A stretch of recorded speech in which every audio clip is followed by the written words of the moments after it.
결혼 6년 차를 맞는 올해로 30대 중반의 여자입니다. 남편은 둘째고 위로 형이 한 명 있습니다. 그러니까 저한테는 아주버님 되시는 분이에요. 제가 남편하고 결혼할 때는 아주버님은 아직 결혼을 하지 않은 상태였습니다. 아주버님과 남편이 나이차가 많이 나지는 않는데 직장이 따로 없었거든요. 구제불능에 못 써먹을 사람까지는 아니었고 좋은 대학 나와서 괜찮은 회사 다니다가 다니던 회사 그만두고 수험 준비를 하고 있던 상황이었습니다. 회계사 준비를 하고 있었고 저희가 결혼하고 나서도 한참이 지난 뒤에 합격을 했네요. 제가 볼 땐 제 남편이라서가 아니라 둘째인 제 남편이 진국이고 훨씬 실속 있는 사람인데 아주버님은 장손이라고 해서 집안의 기대는 기대대로 이쁨은 이쁨대로 다 받으며 집안 지원 있는 대로 몰빵 받은 분이에요. 제가 옆에서 쭉 지켜봐오며 느낀 바로는 둘째인 남편이 엄청 서운했겠다 싶을 정도로 그도가 지나치다 싶을 정도였습니다. 아주버님이 명문대 나오고 이름 있는 회사를 다녔거든요. 그런데 난데없이 회계사를 하겠다고 회사를 그만뒀고 당시 30대의 나이로 이뤄놓은 것 다 포기하고 꿈을 쫓아 도전을 한다는 모습이 대단해 보였는데 그게 아니더군요. 남편 말에 의하면 회사 생활에 적응을 못한 게 가장 이유가 컸고 회계사의 뜻이 있던 게 아니라 돈을 좀 번다더라 하는 이야기를 들어서 시작한 거라고 해요. 회사 그만둔 지가 한참인데 남편 말에 의하면 솔직히 합격이나 할 수 있을지 싶답니다. 수험 준비 시작하면서 처음에는 자기가 그동안 회사 다니며 모아둔 돈 쓰겠다고 했다는데 모아놓은 돈도 그렇게 많지 않았고 결국 집안 지원을 또 받기 시작한 거예요. 그것 때문에 저희 결혼할 때도 시부모님이 첫째 뒷바라지 해줘야 한다고 지원을 많이 못 해주신다고 했습니다. 남편이 많이 기분이 나빠 보였고 저한테도 미안하다고 사과했어요. 어차피 저도 친정에서 지원 최대한 안 받으려던 생각이라서 크게 문제될 거 없다고 했습니다. 그런데 막상 결혼 준비 시작했더니 남편이 처음에 자기가 모아놓았다는 돈의 액수를 제가 정확히 기억하는데 1,000만 원 정도 줄여서 말하더라고요. 뭔가 느낌이 쎄해서 캐고캐고해서 알아보니 아주버님이 공부하면서 동생인 남편에게까지 손을 벌렸던 겁니다. 액수가 액수기도 하고 한푼이 아쉬운 상황이다 보니 제가 눈치를 못 챌 수가 없었고 그것 때문에 남편한테 파혼까지 들먹이면서 한바탕 했었습니다. 여태까지 아주버님 첫째라고 해서 집안 지원 몰빵 받아왔고 아들 결혼하는데도 시부모님이 첫째 해줘야 한다고 너한테 돈 한 푼 해줄 수 없다고 하지 않았느냐. 이런 식으로 벌써부터 가족들한테 돈 주고 하면 네 손에 뭐가 남겠냐고 하면서 남편에게 자꾸 이런 식이면 저는 이 결혼 안 하겠다고 해버렸어요. 받은 것 쥐뿔도 없으면서 평생 가족들 뒷바라지만 하면서 살 거면 나까지 끌어들이지 말고 혼자서 하라고 말이죠. 남편이 그때 정신을 크게 차렸다고 아직도 저한테 그때 그렇게 말해줘서 고맙다고 하고는 합니다. 아무튼 그 덕에 저는 남편을 얻었지만 아주버님과는 잘 지낼 수가 없었네요. 남편한테 손 벌린 사실도 알게 되었고 무엇보다 남편이 앞으로는 아주버님을 도와줄 수 없다고 못을 박아버렸으니 아주버님 입장에서도 제가 엄청 눈엣 가시 같은 존재였을 거예요. 다행인 건 동생한테 손 벌린 지 자신이 쪽팔린 줄은 알았나 본지 시부모님한테까지는 나서서 저를 반대하지 못했다는 거예요. 아주버님 딴에는 그 나이 먹고 부모님 등골 빨아먹는 느낌이 들어서 동생한테 돈을 빌린 거고 나중에 성공하면 갚겠다고 하고 남편 돈을 빌린 것 같은데 나중에 이야기하겠지만 그렇게 은혜 갚을 줄 아는 사람은 아니더라고요. 그리고 저희는 결혼을 하게 되었습니다. 집안 지원 다 받고 아직도 시험 준비하고 있는 아주버님을 보면 좋은 대학 나온 건 아니지만 상위권 대학 혼자임으로 졸업하고 취직도 잘하고 자기 분야에서 인정받고 일하는 모습을 보면 대단하기까지 했어요. 그런데도 시부모님은 첫째 하면서 아주버님만 챙겨주지 동생인 남편은 신경도 안 쓰는 게 제 눈에도 보였습니다. 그리고 남편은 그런 부분에 있어서 알게 모르게 마음의 상처를 받고 있구나 하는 느낌이 들 때가 있었어요. 아무래도 그 모습을 보니 제 속이 같이 상해서 그랬나. 제가 어떻게든 남편을 인정받게 해주려고 더 노력을 했었나 봐요.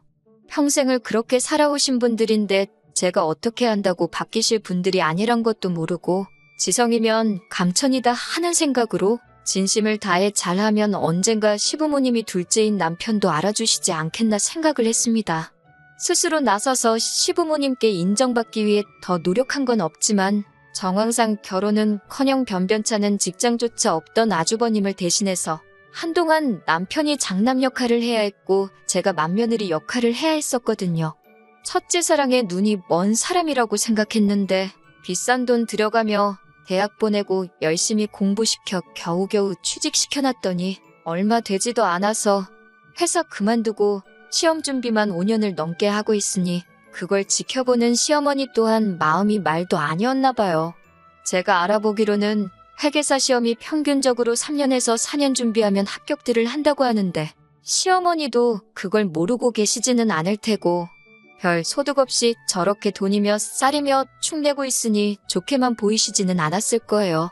그런데 그 와중에 남편하고 제가 장남 역할에 맏며느리 역할 잘 해내고 가끔씩 찾아뵈서 용돈도 조금 드리고 식사 대접하고 자식돌이를 잘하고 있으니 둘째인 남편을 대하는 태도가 조금 달라지신 느낌이었어요.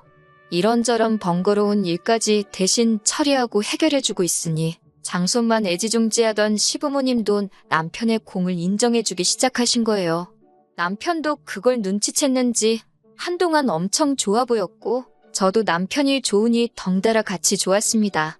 그런데 사람이 쉽게 변하지 않는다고 믿는 도끼에 발등 찍힌 정도는 아니지만 남편도 저도 굉장히 실망하게 되는 사건이 있었습니다. 시아버지께서 계단에서 발을 헛디디면서 크게 다치시는 바람에 병원에 길게 입원을 하시게 되었어요. 그때 어머님이 저를 부르시더니 저한테 어쩔 수 없는 선택을 강요하시더군요. 제가 병원에 가서 아버님 병수발을 들거나 공부하는 아주버님 끼니 챙겨주면서 뒷바라지를 해주거나 둘 중에 하나를 해야만 한다고 하시더군요. 솔직히 둘 중에 어느 것 하나 하고 싶은 일이 없었는데 그걸 골라서 해야 한다는 게 더 어이가 없었습니다. 이 허울뿐인 맏며느리 자리도 싫었고 여태까지 잘했던 게 소용이 없구나 하는 생각을 갖게 되었어요. 만약 아주버님이 집안 지원 받아 들어간 회사에 조용히 머물러 있고 자리 잡아 결혼까지 해서 제대로 장손 노릇을 하고 있었다면 둘째인 제가 맏며느리 소리 들어가며 이런 일을 고민할 필요도 없는 거잖아요. 지원은 아주버님이 몰빵을 받았으니 시부모님 노후 책임지는 것도 이런 상황에서 발벗고 나서야 하는 것도 아주버님이어야 한다고 생각했어요. 그리고 솔직히 똑같은 공부를 5년이나 넘게 했는데 그 장소가 병원이면 어떻고 집이면 어떻냐 싶었습니다. 병원 가서 공부를 못하겠으면 솔직히 아주버님 나이가 몇인데 그 나이가 되도록 밥도 혼자 못 챙겨 먹어서 제가 밥까지 챙겨줘야 하는지 이해도 가지를 않았어요. 공부하려면 밥 해먹는 시간도 아깝다고 아주버님 편을 드는데 여태까지 노력한 게 허사라는 생각이 들었습니다. 울며 겨자 먹기로 결국 아버님이 입원하신 2달간 아주버님이 저희 집에서 한동안 신세를 졌어야 했습니다. 저는 그때 오만정이 떨어져서 남편한테도 이제 딱 남들 하는 만큼의 도리만 하고 시가와는 거리를 두고 지냈으면 좋겠다고 선언했습니다. 남편도 자기 형이 우리 집에 와서 지내는 동안 크게 실망을 했나 봐요. 어머님이 남편한테도 매일같이 전화해서 제가 아무래도 아주버님 밥을 제대로 안 챙겨줄 것 같으니 퇴근길에 고기도 사가고 뭐도 사가고 아주버님이 좋아하는 것들 주르륵 읊으시면서 남편을 닥달했나 봅니다. 남편도 그간 인정받는 느낌에 기분이 좋았었는데 저처럼 다 잡치고 말았던 거예요. 그래서 그 뒤로 시댁에 방문하는 것도 줄이고 줄어든 만큼 외식도 안 하고 용돈도 줄어드니 시부모님도 우리가 갑자기 왜 그러나 생각하시고 눈치를 채셨나 봅니다. 명절날이나 가족들 모인 자리에서 아주버님한테 너도 얼른 공부 마치고 합격해서 자리 잡아야 하지 않겠니 하면서 눈치도 주고 잔소리를 하시기도 하고 동생네 보라고 하면서 저희를 들먹이며 아주버님하고 비교를 하기도 하셨지만 저희들 떠나간 마음은 돌리지는 못했어요. 아무튼 아주버님 그렇게 온 가족 고생시키고 속을 썩이더니 기어코 회계사 시험에 합격을 했습니다. 평균 4년 걸린다는 시험을 8년이나 준비해서 합격했으니 어디 가서 자랑은 못할 거라고 생각했는데 어머님은 아주 동네방네 보라고 아파트 입구에다가 현수막까지 걸어놓으셨더라고요. 어중간한 의사 변호사 하느니 요즘은 회계사가 최고라고 하시면서 자랑을 하시는데 아주버님 하기 나름이겠지만 그것도 좋은 회계법인 들어가야 하는 걸로 알고 있는데 그래도 축하할 일은 축하할 일이고 저도 잘됐다 싶었습니다. 이제 드디어 집안에 장손이 한 사람 몫을 하게 되었으니 저도 남편도 마음의 짐을 덜을 수 있었으니까요. 집안의 뒷바라지가 그만큼 들어갔으니 당연히 기대에 부응을 했어야겠고 시부모님도 집안 지원 몰빵 받은 첫째한테 기대가 컸었을 겁니다. 그리고 남편 또한 결혼 전에 좋으나 싫으나 도와줬던 돈이 있었으니 온 가족이 다 아주버님한테 큰 기대를 했었어요. 그래도 전문직인이 들어간 곳에서 월급이 적은 편이 아니었거든요. 그러니 이제 아주버님이 뭐라도 하지 않겠나 생각하는 게 부당한 기대가 아니고 어찌 보면 당연한 기대였을 거예요. 그런데 아주버님은 취직하고 나니까 입을 쓱 닫더군요. 저까지 포함해서 온 가족 뒷바라지 시키고 고생시킬 때는 언제고 합격하고 나니까 그동안 공부만 해온 삶이 후회가 된다면서 곧장 시댁에서 나가서 독립해서 살기 시작했고 쉬는 날에 시부모님 찾아뵙기는커녕 자기 놀러 다닐 거 놀러 다니고 갖고 싶은 거 사가면서 다 자기를 위해서만 돈을 쓸어 다니기 시작했어요. 본인 때문에 고생했던 가족들한테는 국물 한 방울도 없었고 말입니다. 아주버님이 시어머니한테서 거리를 두려고 한 만큼 시어머니는 저희들한테 더 연락을 자주 하셨어요. 하지만 저희도 당한 게 있으니 거리를 두려고 했습니다. 그 와중에 아주버님이 이제 자기도 정착하고 결혼을 하겠다며 2년 전에 여자를 한 명 집에 데려오게 되었습니다. 아주버님이 시험 준비하면서 쓸데없이 보낸 시간도 있고 해서 나이가 적은 편이 아니라 결혼은 다 했다고 생각했는데 정말 의외였어요. 아주버님이 형님을 집에 처음 소개시켰을 때 집안은 아주 난리도 그런 난리가 없었어요. 아주버님 나이도 많은데 형님은 아주버님보다 2살이 더 많았거든요. 그리고 이미 결혼을 2번이나 다녀온 사람인데다가 중학교 들어간 아들에 이제 4살 되는 딸에서 애가 2이나 딸려 있었습니다. 요즘 이혼한 게 뭐 흠되는 것도 아니고 오히려 아주버님이 결혼한다는 사실이 축하할 일이라고 생각했는데 시부모님은 알아 누우실 정도로 난리가 났어요. 어떻게 키운 장손인데 다녀온 여자를 어떻게 맏며느리로 들이겠냐면서요. 심지어 형님은 결혼하기 전에 아주버님한테 자기 자식들이 소외감을 느낄 수도 있으니 결혼을 하면 애를 갖지 않겠다고 선언을 하셨다는 겁니다. 제가 이해가 가지 않았던 부분은 이미 형님한테는 시다른 자식이 2이나 있는데 자식들이 소외감을 느낀다고 아이를 안 갖는다고 미리 못을 박았다는 점입니다. 더 이상 자기 배불러서 자식을 갖지 않아서 그러는 건지 2번째 남편하고는 둘째 아이를 가졌으면서 3번째 남편인 아주버님하고는 안 된다는 게 이해가 가질 않았네요. 시부모님도 그 말을 듣고 억장이 무너졌는지 다녀온 여자를 맏며느리 삼는 것도 모자라서 이젠 남의 집 자식한테 우리 집대를 이어주겠네 하시며 아주버님한테 그 결혼을 하면 연을 끊는다니 어쩌니 하면서 아주 난리도 아니었습니다. 그런데 결국 2사람은 결혼을 하게 되었습니다. 형님네가 알고 보니 엄청난 부자였거든요. 아파트 가진 것만 3채를 가지고 있었어요. 배운 게 없어서 젊어서부터 이 장사 저 장사 하면서 돈을 엄청 모았다고 하는데 무슨 장사인지는 말을 안 해주는 걸 보니 떳떳한 장사는 아니었던 것 같습니다. 과거가 뭐 중요한가 싶고 크게 신경 안 쓰려고 했는데 형님한테 조금 실망을 하기도 했습니다. 저는 당연히 2사람이 인연으로 강하게 묶여있고 서로 사랑해서 결혼을 하는 거라 생각했는데 그게 아니었어요. 아주버님은 형님의 재력이 탐이 났던 것 같고 형님도 하는 말이 자기 자식이 학교 가면 엄마 직업 때문에 놀림받고 그런다고 하면서 새아버지를 그래도 사자 들어가는 전문직으로 구하고 싶었다고 하면서 그걸 자랑처럼 저한테 이야기해 주는데 그게 무슨 결혼인가 싶었습니다. 뭐 서로 원하는 바를 서로에게서 취할 수 있으니 그걸 윈윈이라고 볼 수도 있었겠지만요. 결혼하는데 집이며 뭐며 비싼 돈 들어갈 거는 다 해온다고 하는데 솔직히 아주버님한테 집안 자원 몰빵한 데다가 노후도 보장받을 수 없을 것 같은 분위기에 시부모님 입장에서 형님이 내건 조건을 무시할 수는 없으셨던 거예요.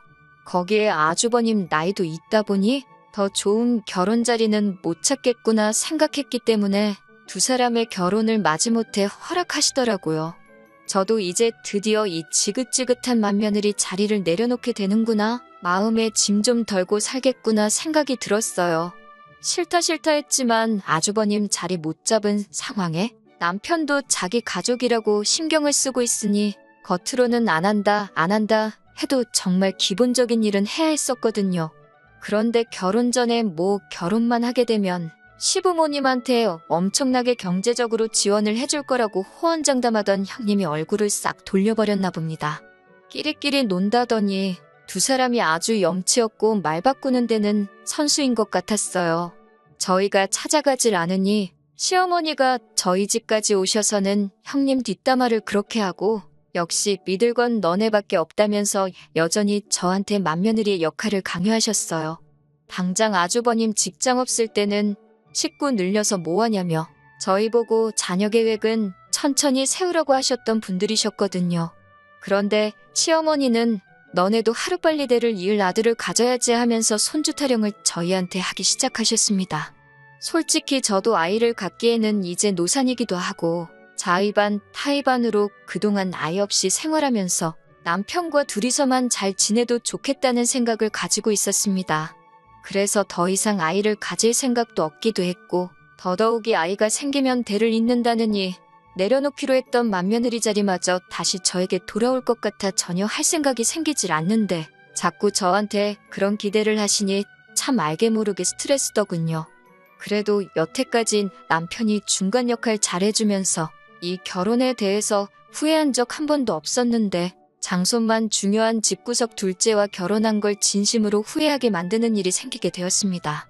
시어머니께서 꼭 좀 도와달라고 몇 달 전부터 사정사정하신 일이 있어서 거길 제가 대신 다녀오는 길이었습니다.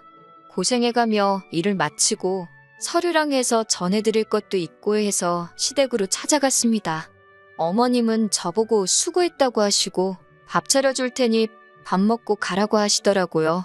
거르기에는 시간도 애매하고 남편도 야근이 예정되어 있어서 저도 그냥 차려주신 거 먹고 그날 식사는 땡쳐야겠다 생각하고 알겠다고 했습니다. 시어머니가 며느리한테 상다리가 휠 정도로 진수성찬을 차려주실 거라고 기대는 하지 않았지만 어디 배달음식 받고 딸려온 밑반찬에 있던 김치 하나를 꺼내주시더니 제 앞에 라면을 냄비째 올려놓으시더라고요. 집에 이것밖에 없다고 하시면서 그 흔한 계란 하나 깨넣어주지 않으셨어요. 파라도 썰어서 올려주셨다면 그렇게 서운하지도 않았을 텐데 정말 그냥 라면 하나 덜렁 끓여서 줄 거라고는 상상도 하지 못했네요. 정 먹을 게 없었으면 먹고 가라는 말을 하지 마시지. 동네 김밥집 하다못해 그냥 짜장면 한 그릇을 시켜주셨어도 그렇게 어이가 없지는 않았을 겁니다. 제가 밥 한 끼 제대로 얻어먹겠다고 제 시간 버려가며 어머님 심부름 한 건 아니지만 이건 해도 너무했다 싶었습니다. 안 먹고 가면 안 먹고 간 대로 뭐라 싫은 소리 할까봐 그 라면을 코로 먹는지 입으로 먹는지 모르게 후루룩 때려넣게 되었네요. 시어머니는 제가 먹는지 마는지 별로 관심도 없어 보였는데 제가 자리에서 일어나니 그때부터 저를 힐끔힐끔 쳐다보길래 왜 그러시나 했습니다. 먹은 거 싱크대에 담그러 가니까 그때서야 저한테 차려줄 것도 없으면서 밥 먹고 가라고 한 이유를 딱 알겠더라고요. 설거지거리가 잔뜩 쌓여있더군요. 필연적으로 제가 그걸 목격하고 설거지까지 해놓고 갈 줄 알았나 봅니다. 제가 그걸 뭐하러 하겠나요. 저도 눈치 못 챈 척 잘 먹었다. 이제 가봐야겠다 말하고 자리에서 일어나 버렸죠. 시모는 제가 당연히 그걸 하고 갈 줄 알았는지 약간 의외라는 듯이 당황을 하더라고요. 먹은 거 담궈놨냐고 재차 물어보시길래 설거지가 많이 쌓여 있어서 옆쪽에다 그냥 뒀다고 확인사살을 해드렸어요.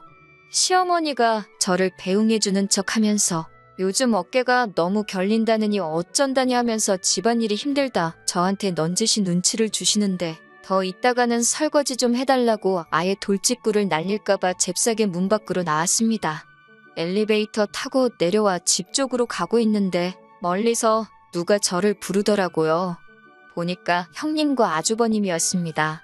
아주버님은 저를 원래 안 좋아하니 고개만 까딱하고 인사를 하는데 형님이 괜히 저한테 친한 척을 하더라고요. 형님이 안 그래도 자기 혼자 있을 생각에 갑갑했는데 저를 만나서 반갑다면서 자기 시댁에 있는 동안 말상대나 좀 해달라더라고요. 장사하던 사람이라 그런지 아주 사람 정신을 쏙 빼놓는데 저도 모르게 엉겁결에 붙들려서 다시 시댁에 들어와 버렸어요. 그런데 시어머니는 제가 왔을 때랑은 다르게 아주버님 내가 온 사실을 알고는 버선발로 마중을 나오시더군요. 나오자마자 형님 손부터 보는 걸 보니 오늘은 혹시 뭘 준비했나 보려는 것 같았어요. 형님은 그런 어머니 다루는 게 익숙한지 급하게 오느라 오늘은 아무것도 가져오질 못했다고 아쉬운 듯이 상황을 넘기더라고요.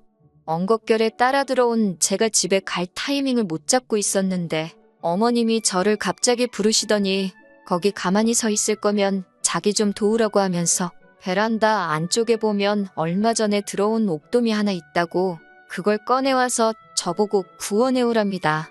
자기 심부름 대신 해주고 고생해서 들어온 저한테는 고작 라면 하나 끓여줘 놓고서는 돈 많은 아주버님 내외한테는 비싼 거 먹여주라는 그 신부도 열받는데 그 식사 준비를 저보고 하라고 하니 어이가 없었습니다.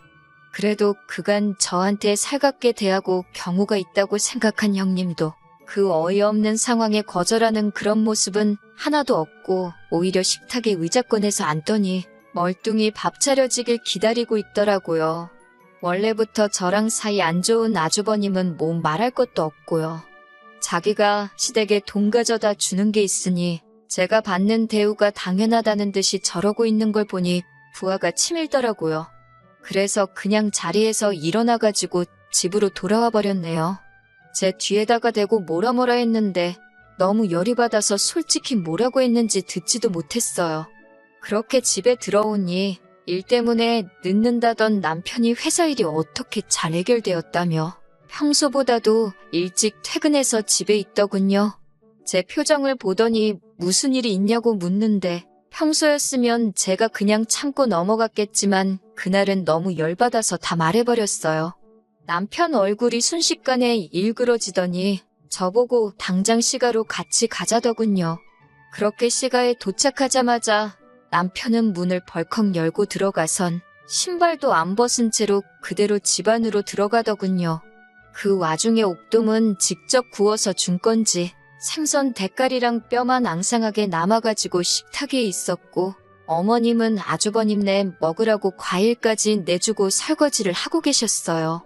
그 와중에도 어머님은 뭐가 그렇게 할 말이 많으셨는지 당신이 기어이 며느리 먹으라고 밥까지 직접 차려줬는데 며느리란 게 시험이 도와서 설거지는 못할 망정 아주 행패를 부리고 돌아갔다고 하면서 저를 나무라기 시작하더군요. 형님도 옆에서 시어머니 거들면서 집안에서 서열도 제일 낮은데 이건 좀 경우가 아닌 것 같네 하면서 말을 보태기 시작했고요. 남편이 형님이 입을 열자마자 넌 좀 닥치고 있으라고 한마디 세게 하더군요. 형님은 물론 옆에 있던 아주버님마저도 남편 기세에 눌려서 깜짝 놀라더니 아무 말도 잊지 못하더라고요. 어머님이 남편한테 말버릇이 그게 뭐냐고 노발대발하시고 남편은 그동안 쌓여있던 걸 다 쏟아내기 시작했습니다. 지원은 있는 대로 형님한테만 전부 해줘놓고 효도는 똑같이 받으려 하실 때도 자기가 언제 뭐라 한 적 있느냐고. 그런 것 전부 다 견딜 수 있지만 첫째와 둘째에 대한 차별을 가지고 제 아내한테까지 끌고 오는 건 참을 수 없다고 하더군요. 막말로 여태까지 키워주신 것에 대한 도리는 여태까지 한 것만 가지고도 충분히 갚을 수 있을 것 같고 형님이 나한테 1,000만 원 빚진 게 있으니 혹시나 아직 모자란 것 같으시면 형님한테서 받으라고 하더군요.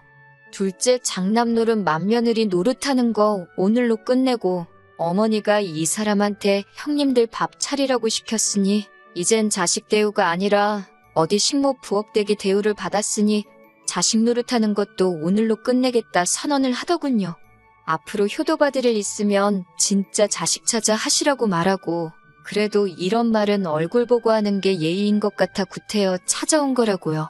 앞으로 얼굴 보고 지낼 일 없을 테니 장손한테 효도 잘 받으시며 건강히 잘 지내라고 말하고 밖으로 나왔습니다. 어머니는 어이가 없다는 듯이 니들이 해준 게 뭐가 있다고 억울하다 큰 소리를 치냐면서 아주 니들끼리 잘 먹고 잘 살라 하십니다. 당신들끼리 잘 먹고 잘 살 테니까 나중에 아쉽다고 찾아와서 바짓가랑이를 붙잡고 기어도 당신은 모른다고 외려 큰 소리를 치시더군요. 그동안 부당한 대우 숱하게 당해왔지만 남편에게 말한 적은 처음이에요. 그리고 남편도 내심 제가 희생하는 거 알고 있었는데 제가 못 참겠다고 처음 말을 꺼내니 과감하게 자기 부모님한테 큰 소리도 낼 줄 알고 솔직히 다시 받습니다. 천륜을 끊어낼 수는 없겠지만 적어도 저를 위해 이렇게 목소리 높일 수 있는 사람이라는데 다시 받고 제가 남자 하나는 잘 골랐구나 하는 생각이 들었네요. 참 사람 일이 우스운 게 돈 많은 아주버님이 있는데 니들이 그래봤자 뭐가 무섭냐는 식으로 나오셨던 시어머니한테서 얼마 전에 전화가 왔네요. 미안했다고 하시면서 남편한테 말 좀 잘 해달라나요. 형님 입장에서는 아주버님이 집안 지원 다 받고 자랐던 건 둘째치고 아주버님이 형님한테 자기 부모님은 동생이 모실 거라고 시부모님 노후 걱정할 필요 없다는 식으로 평소에도 말했었나 봐요. 형님이 보기에도 맏며느리 역할 제가 다 하고 있으니 아주버님 말이 진짜겠거니 믿은 거고요. 그런데 그날 남편이 한바탕 하고 간 꼴을 보니 장사하는 사람이라 그런지 계산이 엄청 빨리 섰나 봐요. 이거 시부모님 쥐뿔도 없는 것 같은데 남편이라고 수험 준비하는 거에 올인해줘서 빼도 박도 못하게 시부모님 노후를 책임져야겠구나 하는 계산 말이죠. 그리고 그 계산 중에 자칫하다간 자기가 힘들게 벌어놓은 돈 가지고 효도를 할 수도 있겠다는 생각을 했는가 봅니다. 적당히 전문직 남편 구해서 신분 세탁하고 자기 자식들 호강시켜주면서 벌어놓은 돈 편하게 쓰려고 했는데 막상 그 돈이 자식들이 아니라 시부모 호강시켜줄 수도 있다는 생각을 하니 아까웠나 봐요. 형님 입장에 이미 이혼을 2번이나 했는데 3번이 뭐가 어려웠겠어요? 형님은 아주버님한테 이혼을 무기 삼아서 시부모님하고 연을 끊던가 갈라서던가 하라고 했답니다. 아주버님은 별로 아쉬운 기색도 없이 시부모님 손절해버리고 형님이 가지고 있는 돈을 택했고요. 집안 지원 다 가져간 첫째한테 효도받으며 노후를 보낼 줄 알았는데 이도저도 아닌 낙동강 오리알 신세가 돼버린 겁니다. 어찌나 칼 같은지 전화해도 통받지도 않고 그동안 뻔질나게 찾아와서 밥 얻어먹고 갔는데 이젠 코빼기도 안 비춘다고 하더라고요. 결국 그날 저녁에 남편한테 이 이야기를 했어요. 솔직히 이 이야기를 전할까 말까 고민 많이 했습니다. 이 상황에 솔직히 아무리 그렇게 갈라섰다고 한들 자식된 입장에서 얼마나 마음 아프고 신경 쓰일 일이겠어요? 그리고 제가 아무 말 안 해봐야 시부모님이 남편한테 직접 전하면 끝인 이야기인데 제가 숨길 필요가 없다고 생각했습니다. 하지만 남편은 단호하게 신경 쓸 필요 없다고 대답을 해주더군요. 이미 자기는 마음 굳힌 지 오래고 두 분이 그렇게 된 건 안타까운 일이지만 자초하신 거나 마찬가지라고요. 자기가 앞으로 효도를 한다면 어떻게는 자기 등쳐먹을 생각만 하는 부모님이 아니라 저 같은 사람 자기한테 보내주신 친정 부모님께 하겠다고요. 뿌린 대로 거둔다는 말이 무색하게 공들여 지은 자식 농사를 가지고 시부모님은 수확도 못 해보고 옆에 잡초인 줄 알고 그냥 자라게 내버려둔 남편은 이제 줄기를 틔우고 황금 열매를 맺었는데 황금 열매를 맺은 나뭇가지가 옆집 담장으로 넘어가 버려 수확도 못하고 침만 삼키며 쳐다보고만 계시네요.